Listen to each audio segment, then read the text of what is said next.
So the first question is really about what would be my number one tip for being successful in business. And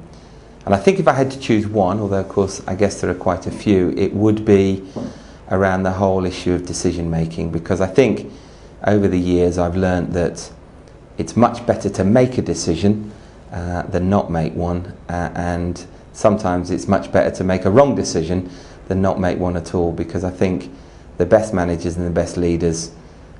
will often get 6 or 7 out of 10 decisions right, and that's a good day in the office. And I think the people that don't make so much progress in their career are the ones that take the view, if in doubt, do nothing. And I think that's probably not the right way either to manage a business or manage your people.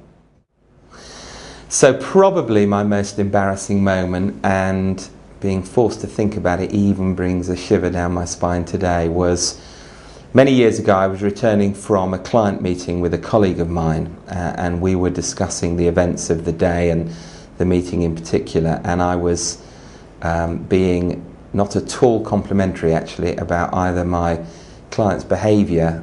or indeed the work that they hadn't bought in this particular instance, and I was being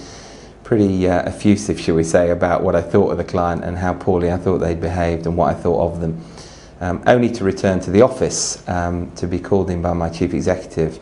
to be told that as we were sitting on the train on the way home discussing this very client, that his assistant was in fact sat directly behind us and had written down everything that I'd said word for word, and that had then been repeated word for word to my chief executive. So